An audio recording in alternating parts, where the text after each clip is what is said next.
Amigos, empezamos de nuevo la segunda parte de dos programas que estamos dedicando a analizar el salinismo, prácticamente porque son dos hermanos, aunque son varios, pero son dos hermanos claves en todo esto, que son Carlos y Raúl Salinas de Gortari. Entonces estábamos hablando en el programa anterior del grupo de los Toficos, que fue el grupo que tomó el poder prácticamente tanto en la Ciudad de México como a nivel presidencia. Y me faltó mencionar a uno de los más importantes Toficos, que es Manuel Camacho Solís. Manuel Camacho Solís pues estuvo muy ligado con Carlos Salinas. Inclusive se menciona a un amigo de inteligencia militar que conocemos, mencionaba que en la elección ¿cuándo fue esto? Del 2006, Manuel Camacho estaba en uno de los grandes hoteles ahí de Paseo de la Reforma, haciendo una rueda de prensa con los medios, porque pues se pensaba que Andrés Manuel iba a ganar. Estamos hablando con la cuestión de Felipe Calderón.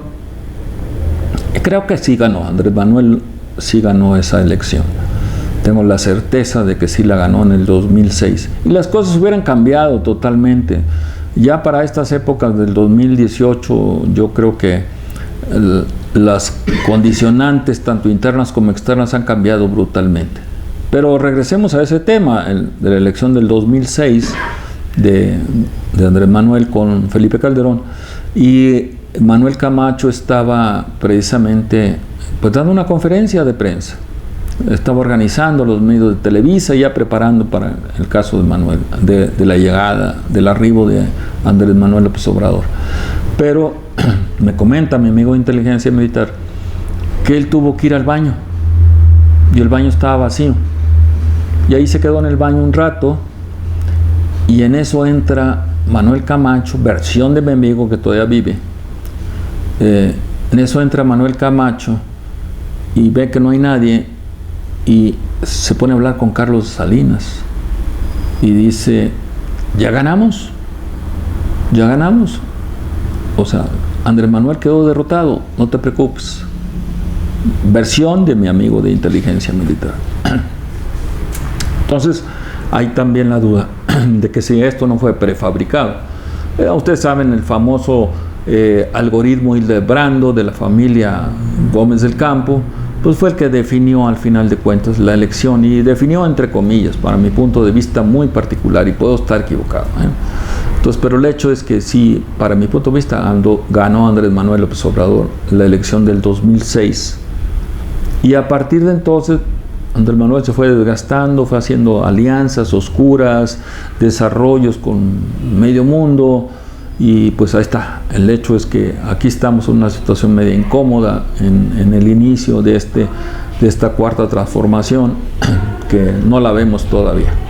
Entonces el hecho es que sigamos hablando con los Salinas, y decíamos de esta apoyo ideológico que ha tenido prácticamente Andrés Manuel con Adolfo Uribe Berlinguer y el Partido del Trabajo, y la relación que el Partido del Trabajo tiene con Corea del Norte, pues muy peleada prácticamente con Estados Unidos, aliada de China. En fin, ahí queda muy mal visto esa relación entre el Partido del Trabajo, Corea del Norte y todos los fraudes que ha habido alrededor del Partido del Trabajo. O sea, esto de las estancias infantiles que manejaba o maneja la esposa de Alberto Anaya, y que es un escándalo prácticamente. De hecho, el Partido del Trabajo no ganó, no debería estar en la boleta electoral, porque fue un apoyo extraordinario que le dieron por debajo del agua para que el Partido del Trabajo estuviera dentro de los partidos aprobados por el Instituto Nacional Electoral. Entonces hay una cuestión que hay que investigar muy bien: por qué el Partido del Trabajo, que perdió prácticamente la elección, no ganó el porcentaje que el INE le ha asignado a los partidos políticos, para que tengan representatividad, y de repente sí le dan el apoyo al Partido del Trabajo, y ahora tiene una gran cantidad de dinero y se le entregan ese dinero a la esposa de Alberto Anaya en Monterrey para manejar las estancias infantiles. Bueno, es un escándalo, verdaderamente debería ser un escándalo. Ahí en la cárcel debía estar tanto Alberto Anaya como la esposa, como toda la gente que ha estado involucrada en ese tema de las estancias infantiles. Pero el punto es que el Partido del Trabajo y toda esta relación que ha tenido con Raúl Salinas nos llevan a plantear toda esta historia también que tiene Raúl Salinas al respecto. Insistíamos, uno se fue a estudiar a la Sorbona y el otro fue a estudiar a Harvard. El que llegó a la presidencia no fue el hermano mayor, o sea Raúl, sino llegó Carlos, y ahí ya había problemas entre los hermanos. Cuando se viene 1994 y el asesinato de Colosio I, pues todo el mundo le achacó la muerte a Carlos Salinas del asunto de Colosio. Y abro un paréntesis muy personal. Yo venía en ese momento de Nueva York, traía mi carta homenaje, traía un contenedor lleno de pura cosa usada que traíamos para acá, para México. Traíamos muchas ilusiones. Llegamos a la casa de mi pariente allá en Del Río, Texas, en el 1000 de las vacas en la calle, y el número 1000, ahí en Del Río, Texas. Ahí llegamos con el contenedor. Me voy al puente internacional a hablar con los encargados para empezar a tramitar mi carta homenaje, y me encuentro con la grata sorpresa de que el director del puente ahí en Ciudad Acuña era mi profesor, había sido mi profesor acá en la Escuela Nacional de Economía, Hugo Brodziak. Hugo Brodziak, brillante, siempre muy inclinado hacia la izquierda, pero ahora encargado del puente internacional entre Del Río, Texas y Ciudad Acuña, Coahuila. Me dijo, sí hombre, pasa todas tus cosas, yo te ayudo, te las llevo inclusive hasta Sabinas, Coahuila, no tiene ningún problema. Le dije, pues traigo hasta un vehículo. No, pues pasa el vehículo, hombre, no hay ningún problema. Para que vea cómo son estas cuestiones, que si tiene uno amigos y todo, pues prácticamente no tiene uno que estarse metiendo en la tramitología de las cartas homenajes, que es verdaderamente infernal la tramitología. Entonces Hugo Brodziak me dijo, ya una vez que estés allá en Sabinas, te dejas venir acá otra vez, te invito a comer, vamos a mi rancho. Dije, ay, ¿tienes rancho? Pues sí, tengo un ranchote ahí en Del Río, Texas. Y bueno, ahí platicando me comentó él mismo, dice, no, está pasando una enorme cantidad de droga por la frontera entre Coahuila y Texas. Una gigantesca cantidad de droga. Recuerdo el caso de Musavi, aquel británico de ascendencia iraní, que fue el que quiso poner las torres, los radares entre Coahuila y Texas por parte de la IBM, y que Carlos Salinas al final de cuentas lo bloqueó, y se vino un problema entre el gobierno y la IBM por los radares. O sea, no quisieron hasta la fecha que se pusieran radares en la frontera de Coahuila y Texas, radares que eran precisamente para detectar las naves que iban cargadas de droga. Pero en versión y en palabras de Hugo Brodziak, dijo, es una enorme cantidad de droga la que está pasando por la frontera. Siendo Diana Laura mi prima en segundo grado, se me ocurre decirle, en una visita que hizo a Sabinas, porque ella siempre iba a Sabinas a entregar ropa al asilo que había ahí en Sabinas, y se me ocurre decirle eso. Le dije, oye, ¿sabes qué, Diana Laura? Me acaban de comentar que pues, hay mucha droga. O sea, ella se lo comenta a Luis Donaldo se enoja, y no sé qué pasó, pero ahí están ciertos, algunos de los problemas de la relación álgida que hubo entre Luis Donaldo y Carlos Salinas, y que fue prácticamente el asunto de Raúl y el asunto de las drogas. El hecho es que cuando llega 1994 y luego llega el asesinato de Ruiz Massieu, que había sido el cuñado de Carlos Salinas, y era uno de los fuertes prospectos para la presidencia en aquel entonces, pues él era el presidente del PRI. El asesinato de Ruiz Massieu lo tiene muy bien documentado mi amigo Hernández Jadá, tiene hasta un libro sobre eso, que se lo recomiendo que lo lean. Me siento yo no experto en ese tema. El hecho es que pues todo este asunto le explota a Carlos Salinas, y viene luego el error, el gigantesco error de diciembre de 1994, en donde prácticamente yo entré con el gobierno de Zedillo a la Secretaría de Hacienda y Crédito Público, y prácticamente encontramos toda la administración pública, toda saqueada. No dejaron ni escritorios, no dejaron ni cables, no dejaron ni teléfonos. Yo entro en la Coordinación Central de Operación Regional, que estaba en Martín Mendalde y San Borja, en la Colonia del Valle, y era un edificio hueco, totalmente hueco. No había nada, absolutamente nada que hacer. Se llevaron todo. La Dirección General de Recaudación no tenía ni computadoras para recaudar. Entonces, el secretario de Hacienda, pues muy amigo de Ana Laura, me dijo: Serra Puche, me dijo, pues es el momento en que te vas a tener que ir a Nueva York y sacar tu doctorado, pero en las calles, vas a andar pidiendo computadoras, donativos de computadoras para echar a andar la Dirección General de Recaudación, porque no tenemos ni con qué recaudar. Se llevaron todo, absolutamente todo. Toda la venta de las paraestatales, que era un fondo de contingencias para defensa del peso mexicano, no funcionó. Aparentemente se lo llevó Carlos Salinas de Gortari también. ¿Y a dónde fueron a dar todos esos dineros? Fueron a dar, según las informaciones de el órgano de inteligencia de la República de Irlanda en Dublín, se conoce como Lagarde. Lagarde tiene es como el Scotland Yard en Londres. Lagarde hizo una investigación sobre estos temas, inclusive una investigación muy seria y muy profunda. En esas épocas estaba yo también haciendo mis pininos de investigación, de periodismo de investigación profundo, del Estado profundo, y pues hablamos con el Irish Times de Dublín, y me dieron buena información y me dijeron: pues miren, desde que el señor Salinas está radicando aquí en Irlanda, se ha soltado una ola de distribución de drogas bruta como nunca se había visto. Eso en informes del Irish Times y con base a esta información de Lagarde. Luego, el que fue secretario de Estado de Barack Obama, John Kerry, entonces un poderoso senador, pues él hizo investigaciones sobre todo esto.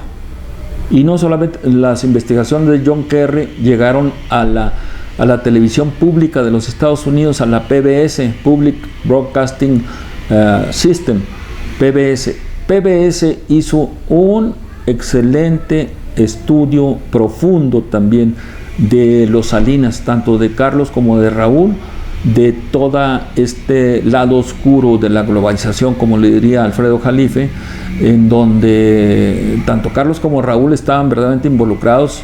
Raúl por el lado de este lavado de dinero que se estaba dando en Suiza.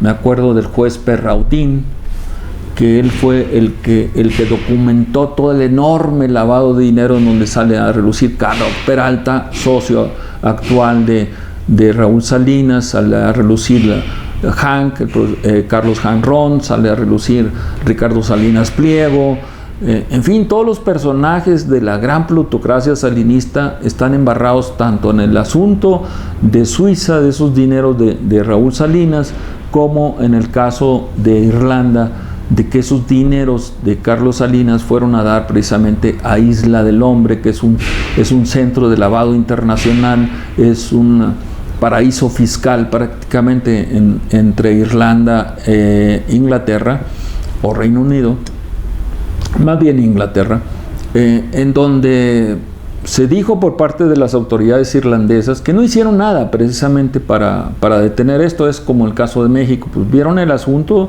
lo documentaron, pero hubo jueces que dijeron no sé, esto es tabú, esto, etcétera. Pero hubo una periodista que empezó a investigar duramente, no a Carlos Salinas, sino el tráfico de drogas, cómo el aumento del tráfico de drogas en las escuelas, etc. Una periodista que luego hasta las grandes autoridades de Irlanda, del presidente de Irlanda, el Congreso de Irlanda, la policía de Irlanda, Lagarde, hicieron un homenaje a esta periodista asesinada, Verónica Guerin.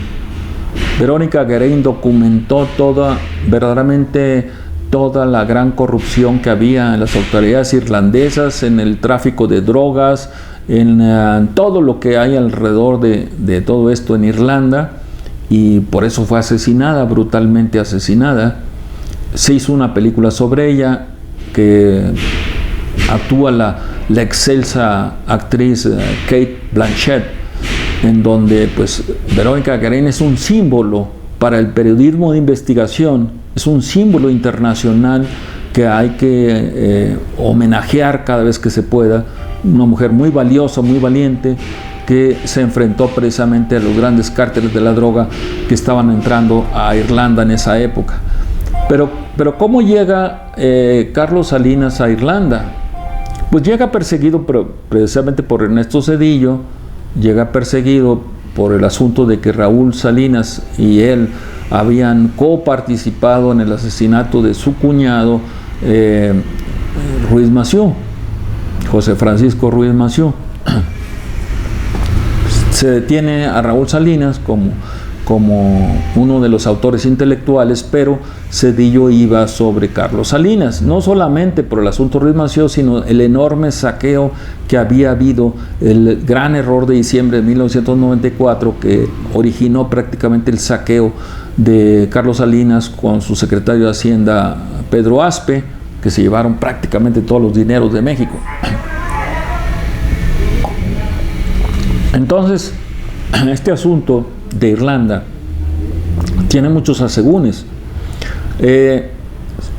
Se mencionó en el Irish Times, sobre todo, que Carlos Salinas había obtenido la residencia en Irlanda por este grupo de Ryan, el famoso empresario ligado con la familia O'Farrill aquí en México, y que él fue prácticamente con su línea de aviación Ryan Airlines, es prácticamente Volaris, es el ejemplo mismo de Ryan Airlines.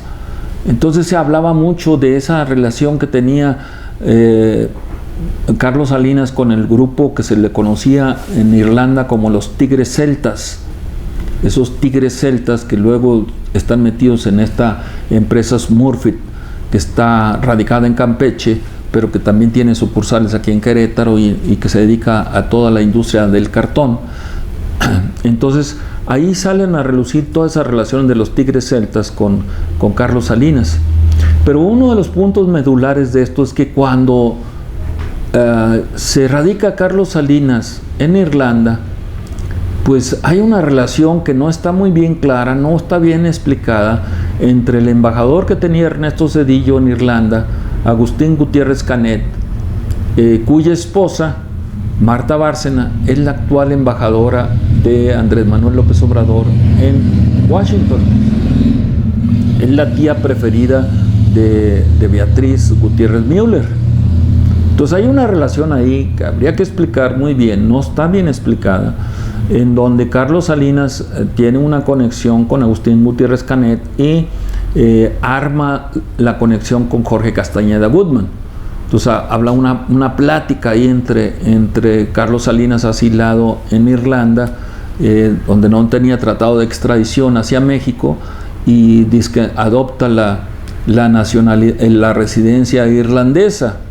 Al tener ya la residencia irlandesa, pues se le ha facilitado, creo yo, a Carlos Salinas ya la residencia en Inglaterra. Pero bueno, el asunto ahí lo dejamos porque es el asunto que tiene que ver pues mucho con Irlanda, con Carlos Salinas, cómo llega a Irlanda.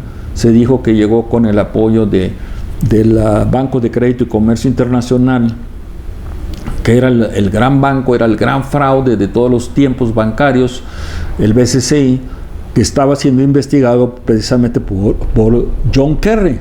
Eso lo pueden ver ustedes con mucho detalle porque está verdaderamente interesantísimo todo ese asunto, pero es para la gente que le gusta la finanza, los bancos, el crimen financiero, el crimen corporativo.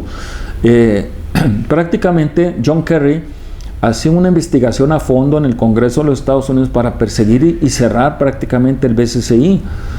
Las cuentas de Miguel de la Madrid en el BCCI fueron descubiertas por aquel periodista Jack Anderson, en donde pues muestra una enorme cantidad de dinero que estaba saliendo por parte de Miguel de la Madrid y que era canalizada hacia otros lugares, precisamente hacia Indonesia.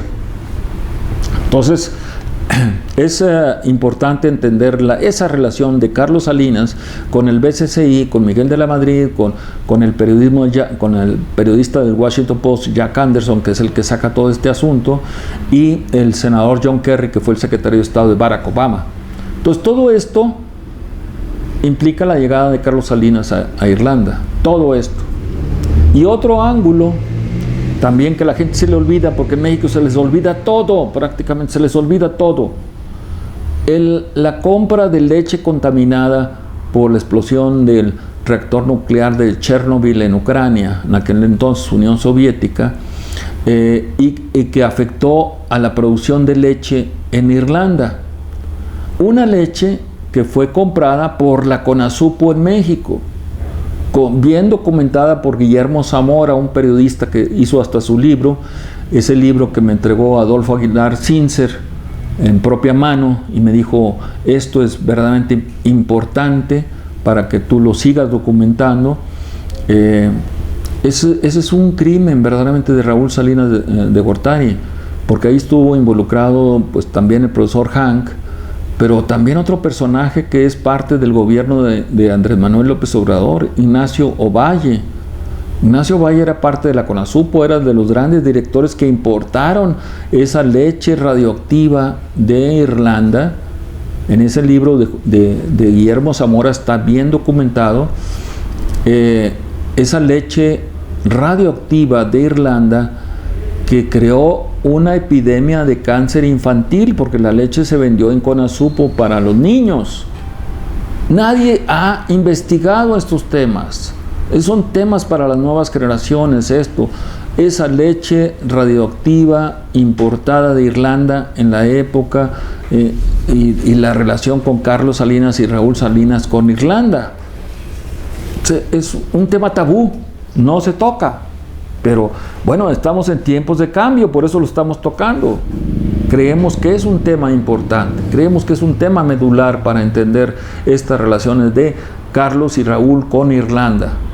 Y este tema de Agustín Gutiérrez Canet, que su esposa es Marta Bárcena, la embajadora de Andrés Manuel López Obrador en Washington. Entonces son temas. Si no hay castigo, realmente no hay cambio. Es simplemente gatopardismo. Insistimos, gatopardismo es decir que todo está cambiando para que quede igual o quede peor. Entonces el hecho es, deberían de ser de la agenda de investigadores, de verdaderos periodistas de investigación, de casos, por ejemplo, todo esto se llevaba a Harvard y se ponía en Harvard a investigar a la gente, a los estudiantes. Nosotros quisimos hacer un modelo Harvard, implementarlo en la Facultad de Contaduría y Administración en el posgrado y le llamamos Copilco Wash. O sea, porque en Harvard había un grupo de estudiantes que llegamos a conocer que se llamaron Harvard Watch, y ese Harvard Watch fue el que empezó a documentar muchos de estos verdaderamente crímenes financieros, crímenes corporativos y crímenes de personajes, como pueden ser este caso de Raúl Salinas y Carlos Salinas y su relación con Irlanda, primero con la República de Irlanda, luego con el asunto de Chernobyl y la leche radioactiva y la CONASUPO. Entonces todo esto es parte de lo que debemos investigar sobre todo esto. Y luego nos vamos a este tema de por qué Carlos se está yendo a Inglaterra. Sobre todo, me imagino que se va a Londres o se va a Oxford o se va a Cambridge, yo no sé, pues tienen tanto dinero que pueden escoger cualquier lugar.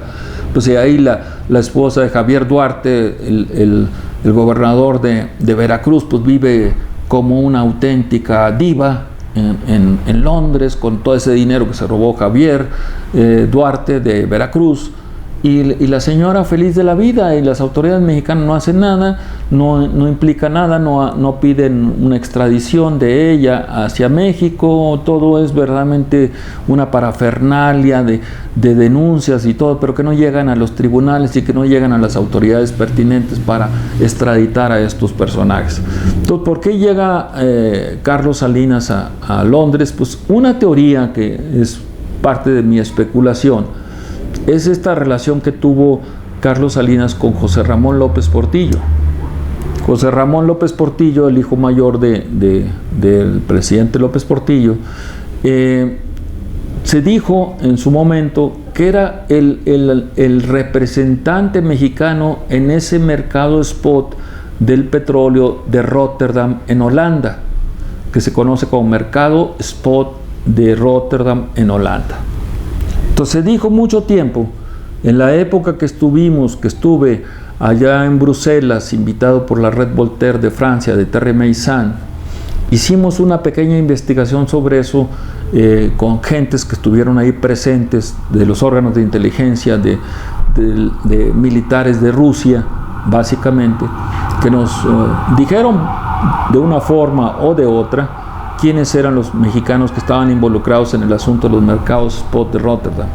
Y prácticamente pues, se mencionó a José Ramón López Portillo, que vive cómodamente, no sé si vive en Oxford, en Cambridge o en Londres, no lo sé, pero vive cómodamente en Inglaterra. Entonces, el mercado spot de Rotterdam, para hacer un poquito de historia, se creó por el genio financiero de Hitler, por el doctor en economía Hjalmar Schacht.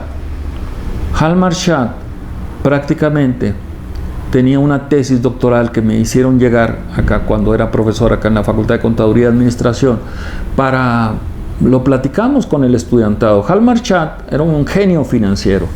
Él creó el mercado spot de Rotterdam, o la bolsa de Rotterdam. La creó con la empresa Royal Dutch Shell, que es parte británica y que es parte holandesa. Dicen por ahí que es parte de la reina de Inglaterra, es parte de la reina de Holanda. Ahora que Máxima es la reina de Holanda, Máxima la Argentina, pues esperemos que ojalá llegase a plantear este tema para México muy importante, porque cuando se nacionaliza la industria del petróleo, el presidente Lázaro Cárdenas pues vio que no había tecnología, que las empresas que él había nacionalizado no tenían la suficiente tecnología para crear un gran complejo, una gran empresa como fue Pemex, y sobre todo porque era el boicot de las famosas 7 hermanas que manejaban el mercado petrolero a nivel internacional. Entonces, ya hablaremos luego de este tema, pero el asunto es que el petróleo mexicano empezó a surtir, a apoyar a la Alemania nazi. Entonces fíjense nomás, el petróleo mexicano apoyando a los nazis, pero Lázaro Cárdenas muy brillantemente dijo: ok, yo te vendo petróleo, pero tú me das tecnología. Y entonces esa tecnología alemana fue la que empezó a crear esta gran empresa nuestra que es Pemex. Pero ese porcentaje del petróleo oscuro, que ahora Andrés Manuel le llama huachicol, era robo prácticamente del petróleo mexicano, que se triangulaba con Argentina, y Argentina lo metía al mercado spot de Rotterdam, pero era mexicano, era petróleo nuestro. Pero el creador de todo esto fue el doctor en economía Hjalmar Schacht. Hjalmar Schacht también es el creador de las maquiladoras, es el impulsor de las autopistas. Entonces es un tipo brillante. Él fue el director del Banco Central alemán.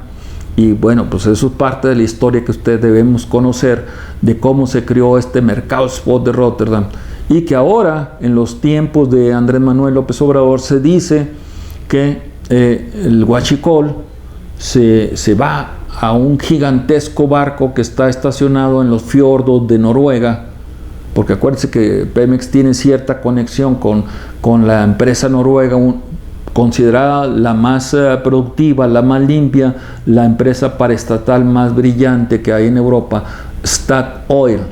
Statoil y Pemex tienen una conexión, no la conozco al detalle, pero es importante porque parte del huachicol se dice que se va precisamente a las costas de Noruega. a un gigantesco barco que estuvo estacionado mucho tiempo enfrente de las costas de Coatzacoalcos y los periodistas nunca lo notaron, nunca supieron. Lo que pasa es que hay amigos que trabajan en la aseguradora británica Joyce, que llegamos a conocer y que nos dijeron, aguas, está el barco más grande del mundo, petrolero, hablando en términos petroleros, el barco petrolero más grande del mundo, tanquero en términos de ellos, estacionado en las costas de Coatzacoalcos y nadie lo nota. Ahí está estacionado y sirve de bodega. Ahí todo el petróleo que se robaba sirve de bodega precisamente para ese petróleo que luego se llevaba al mercado spot de Rotterdam. Ahora ese barco, llamado en aquel entonces Sea de mar, Sea Wise Giant, ese gigantesco tanquero, dicen ahora tiene otro nombre, no recuerdo cuál, está estacionado ahora en los fiordos, ahí escondido en los fiordos, en esos pasajes que tiene Noruega ahí alrededor del mar. Y de ahí ese petróleo se lleva al mercado spot de Rotterdam. Ese petróleo de Huachicol se lleva primero a Noruega y luego se lleva al mercado spot de Rotterdam. Y entonces, como Carlos Salinas fue súbdito prácticamente o subordinado de José Ramón López Portillo, pues se dice mucho allá en Europa de que entre los dos, entre Carlos y José Ramón, son ahora los operadores del mercado spot de Rotterdam.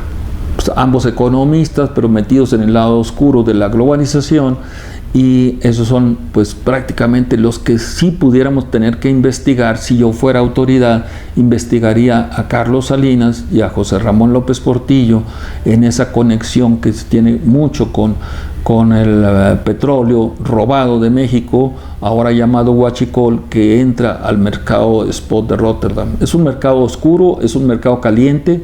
Desde el momento en que el petróleo se sube al barco, ya se está negociando en los mercados spot. No crean que el barco y el producto va hasta Rotterdam, no. Ya en el momento que el barco está en aguas internacionales, ya se va negociando en los mercados, se va negociando de una manera muy rápida en los mercados financieros de Rotterdam.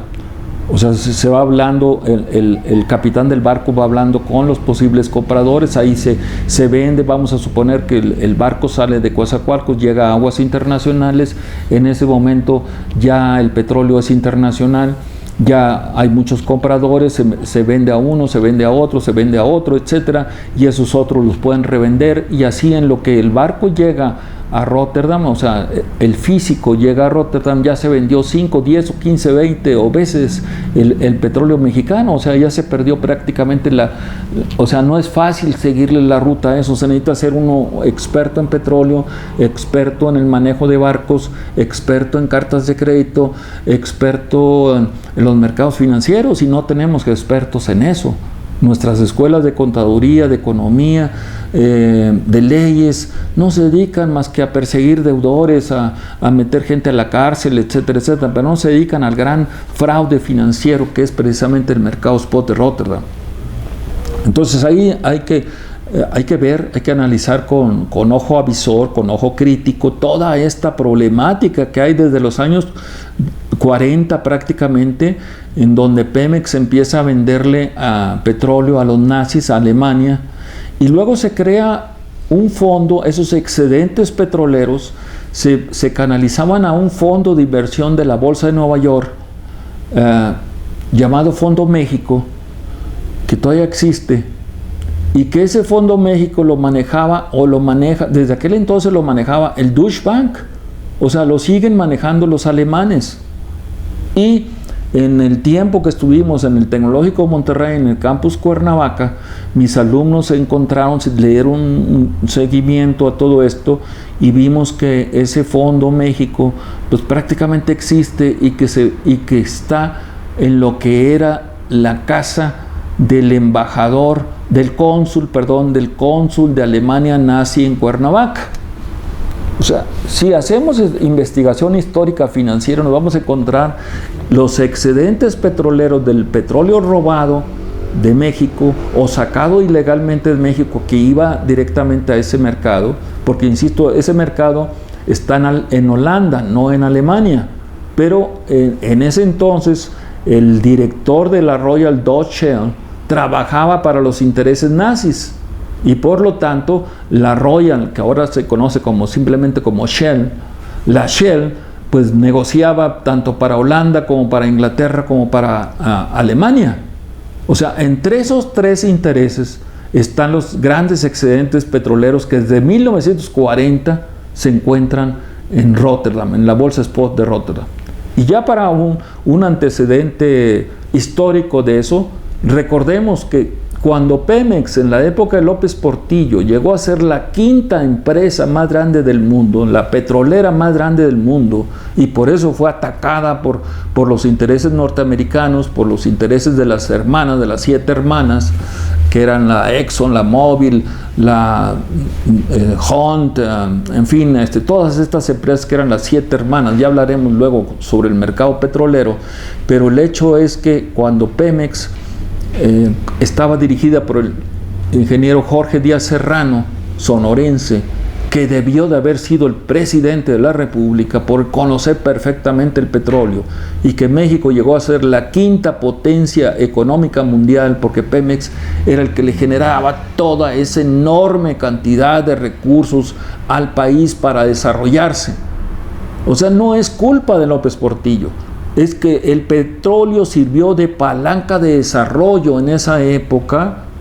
Nos tocó analizarlo con detenimiento, donde se invirtieron cerca de 40 mil millones de dólares en la industria petrolera y petroquímica, y luego otros tantos miles de millones de dólares en la industria siderúrgica, y luego otros tantos miles de millones en la industria minero-metalúrgica, aeronáutica, portuaria, etcétera. O sea, estamos hablando de cerca de 200 mil millones de dólares, una cantidad que ya no vamos a ver en todos los tiempos presentes en México, con préstamos, apoyos, etcétera, que hubo, pero tanto Echeverría como López Portillo le metieron una enorme cantidad de dinero a este país, que desde entonces, cuando ya terminó el nacionalismo económico en 1980, 81, 82, prácticamente todo el resto del 82 a la fecha no han hecho más que depredar lo que se hizo en esos años. O sea, el México fuerte,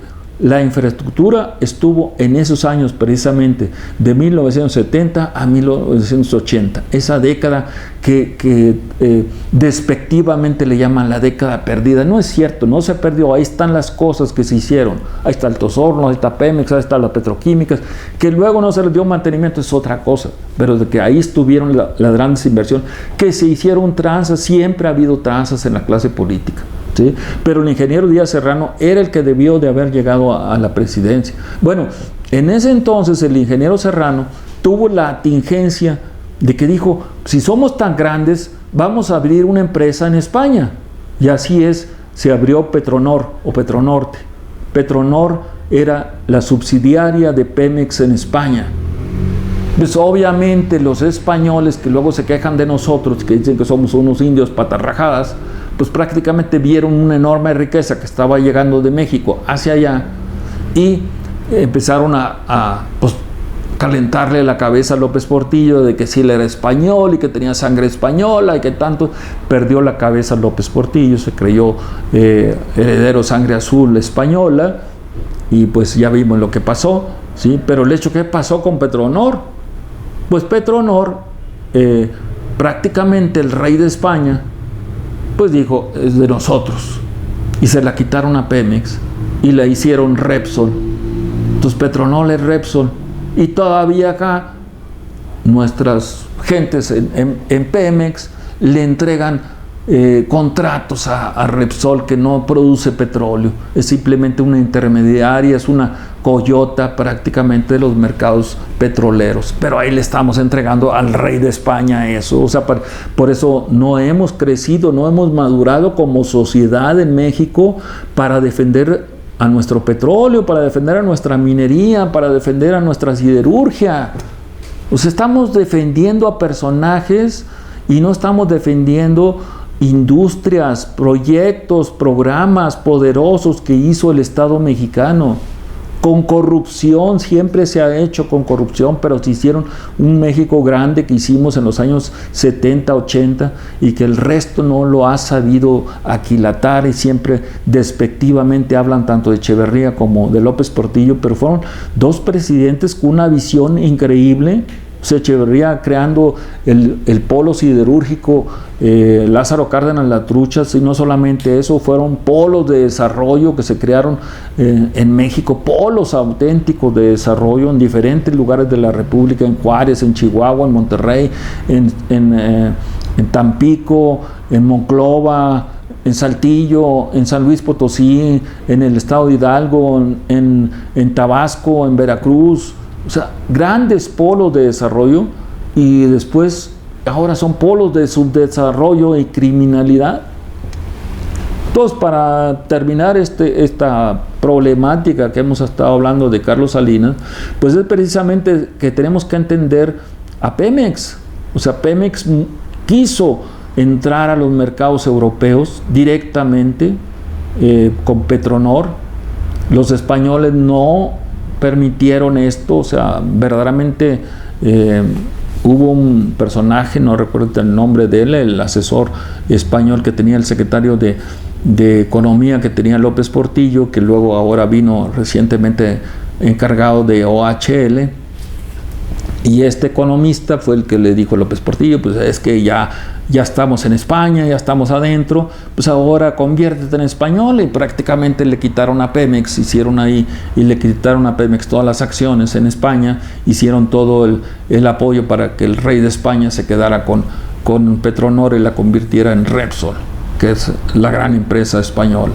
Entonces ellos nos creen siempre subdesarrollados, y a veces sí lo somos, porque no tenemos esa visión de conquista de mercados globales. Nos creemos, y ahora mucho más, creemos que la política interna es la mejor. No, hay que tener ambición, hay que tener sobre todo conquista de mercados internacionales, no tenerle miedo a eso. Les enseñamos mucho a mis estudiantes, tanto en el TEC de Monterrey como en la UNAM, como en otras universidades que hemos estado, en Honduras, en Bolivia, en otros lados, que no hay que tenerle miedo a los mercados financieros, hay que entrarle a los mercados de mercaderías, a los mercados de transporte, etcétera, pero entrarle con ganas. O sea, no hacer tranzas, sino entrar aprovechando esa globalización. En fin, se nos va Carlos Salinas a radicar a Inglaterra. Probablemente tenga una cartera de inversión muy grande para hacer grandes proyectos allá, pero creemos que sigue ligado a los mercados petroleros, al mercado spot de Rotterdam, y creemos que esa riqueza petrolera no ha llegado a la sociedad, no ha llegado, y para llegar tenemos que tocar este tipo de personajes, tenemos que expropiarles prácticamente esa riqueza mala vida, y ver de toda estos 23 grupos que se hicieron de la riqueza que hubo entre 1970 a 1980 por 1.300 empresas paraestatales que se les entregó en bandeja de plata, y que ahora son la clase dorada, la clase de oro de la sociedad mexicana. Eso es lo que hemos llamado precisamente el salinismo corporativo o el salinismo plutocrático. Amigos, pues el tiempo se nos acabó. Espero que estos dos programas que hemos dedicado a Carlos Salinas y a Raúl Salinas les sirvan a ustedes de algo.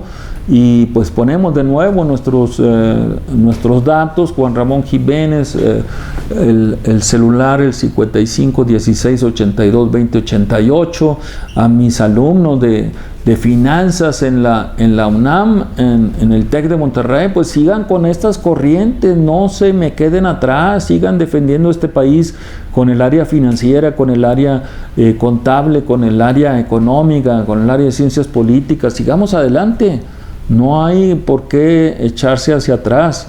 Esta globalización tiene que seguir. México no se puede aislar de los procesos globales. No podemos entrar a una economía ranchera, y mucho menos a una economía localista. Ya hicimos, o nuestras generaciones hicieron el esfuerzo.